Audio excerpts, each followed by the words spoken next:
السلام علیکم و رحمت الله و برکاته. اسم من صبورست و امروز یک ویدیوی نام بخیر به شما نشان میدم. Thank you very much guys for joining me again. In today's video we'll be covering geography now, Afghanistan. So stay tuned, we're going to get into that video in just a couple of minutes. For those of you who are new, I upload videos daily, so take a moment to subscribe to the channel and turn notification on so you're notified when new videos uploaded. دوستای عزیز یک چند دقیقه بگیریم به چنل سابسکرایب کنیم و نوتیفیکیشن تون رو آن کنیم که براتون مسیج بیاد وقتی که ویدیوی نو ما اپلود میکنم. Stay tuned guys, we'll be right back.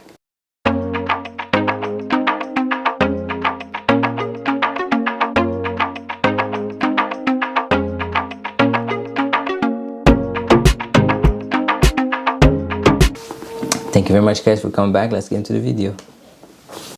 Hey everybody, welcome to the first episode of Geography Now. We're going to go through the list of all the internationally recognized sovereign nations of the world, and we're going to do it alphabetically, which means our first episode is going to be on Afghanistan. It's time to learn geography now! That's the intro song. I hope you liked it. I worked really hard recording it with my friend Bill. So, today's going to be Afghanistan. I'm actually really glad we're getting this country covered because it's a very complex and deep country and we can't cover all of it in 10 minutes, so I'm going to try to do my best. Before we get into anything though, let's dissect the flag. The Afghani flag is a tricolor band of three different colors, red, black, and green. The red representing the blood of those who fought for Afghanistan, the black representing the obscure and difficult past that they've had, and the green representing hope and a future, and Islam as it is the state religion. In the middle of the flag is the Afghani emblem. Now this is where things get a little difficult, so bear with me. On the emblem is a mosque with two little miniature Afghani flags on the side, which by the way makes Afghanistan one of the only two countries in the world that has a flag with miniature versions of its own flag on its own flag. On the side are sheaves of wheat. On the top is the Shahada, or the Muslim creed. On the bottom is the name of Afghanistan, written in Arabic. And on top of that is the Arabic year of 1298, written in Arabic numerals, which also in the standard Gregorian calendar is 1919, which was the year that Afghanistan was relinquished from its British protectorate status and became an internationally recognized sovereign nation known as Afghanistan. In terms of its political geography, Afghanistan is located in the Central Asian region, surrounded by 6 other countries, technically 7 if you consider the Jammu Kashmir region part of India, but Pakistan will tell you it totally is not, but we'll discuss that in another video. Now when you look at the shape of Afghanistan, it just kind of looks like a big amorphous blob in the middle of nowhere, but then when you look at the northeast, you start to see this long, narrow stretch of land that kind of reaches out into the Hindu Kush mountain range. And you might ask yourself, why does Afghanistan have that long panhandle? And the reason why is kind of technically because England and Russia. See, back in the 1800s, the British and the Russians were competing against each other to see who could amass the largest global empire in terms of colonization and influence. Russia took over what are now known as many of the Central Asian countries as Kazakhstan, Tajikistan, Uzbekistan, while the British took over many of the South Asian regions such as India, Bangladesh, and Pakistan. Now when it came to Afghanistan, things were a little difficult because the Afghani people really did not want to be taken over. It was also a really crucial point on the map because essentially it was the area where the British and Russian empires got really close to each other. Eventually the British kind of took over at the end of the 19th century, much to the reluctance of the Afghanis.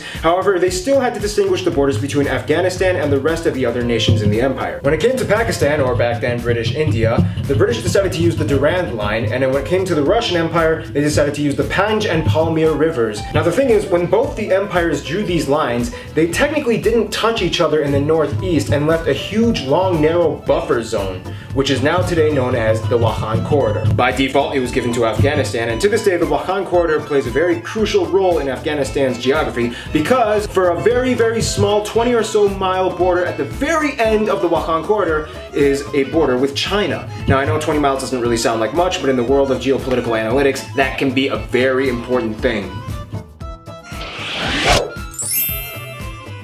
Now when it comes to physical geography, Afghanistan has a large, vast array of different kinds of landscapes. However, the large portion of the country is actually mountainous, with the Hindu Kush mountain range dominating the northeast regions and the central regions of the country. In fact, the snowmelt from these mountains accounts for the vast majority of the complex, immense river systems that flow throughout Afghanistan, allowing their country to have lush green valleys where most of their agricultural sector can be found. Now, despite all the rivers and water reservoirs, Afghanistan still remains a relatively dry nation. In fact, the further south you go, go closer to the Kandahar region, almost immediately after you pass the Dori River, you hit the Sistan Basin, which is basically what geologists speculate may have actually been a large body of water at some point, but is now a dry, desolate desert wasteland. Nonetheless, with the arable land that it does have, Afghanistan is still able to produce some of the world's best produce, including pomegranates, almonds, apricots, and poppy.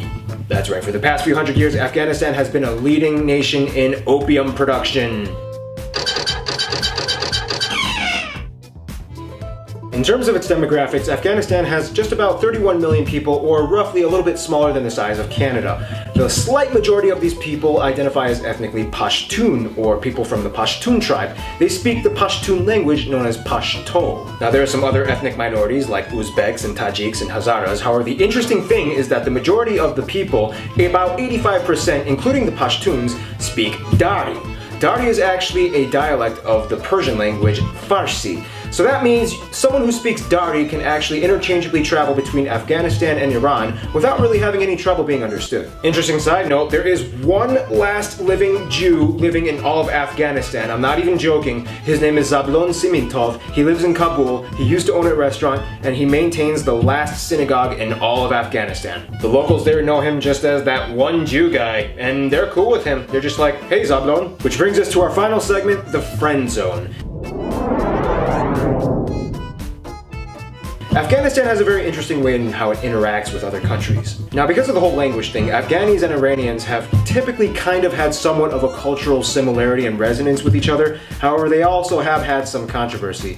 Now, Pakistan and India are the biggest business partners of Afghanistan. However, again, there's some drama there as well. Now, when it comes to their best friend, Afghanistan considers Turkey their best friend. They've cooperated with each other peacefully for over 100 years, and there's an old Afghani saying, no Afghani was ever killed by a Turkish bullet, and no Afghani trained by a Turk ever betrayed his country. So in conclusion, I guess this is the last segment, never mind. Putting aside all of the modern day controversies, Afghanistan is actually a very beautiful country with a very rich and vibrant yet often hidden cultural and historical past that very often goes overlooked. And that's our objective here at Geography Now.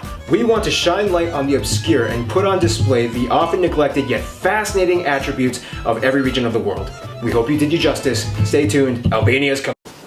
So as some of you might know, that's my home country. They didn't actually mention the capital, which is Kabul, and also none of the monuments and stuff from the past. We had the only standing Buddha in Bamyan, which the Taliban basically destroyed years back. And yeah, there's a lot of dry fruit that are produced. Unfortunately, right now they're producing opium, but hopefully, down the road things improve. We're landlocked, so there's no ocean close to us. We have all just land around us: Iran, Pakistan, China, Uzbekistan, Turkmenistan, and whatnot. Yeah, it's a beautiful country. The only thing is just what has been happening over the decades. So we pray that inshallah, with other countries like Kashmir, Iraq, Syria, Yemen, as well as Afghanistan, inshallah, finds peace, so we can all live peacefully and we can all travel to all these different regions and explore the vast beauties of the earth that Allah subhanahu wa ta'ala has given us the opportunity to live through. So I hope you guys liked this video. If you did, as always, please don't forget to like, comment, share, and subscribe. If you'd like me to react to another video, please put in the comment section below. Thank you very much, guys, for all your love and support. I hope you guys have yourself a wonderful day. Take care of yourself and your family, and inshallah I'll see you in the next video. Take care and wassalam.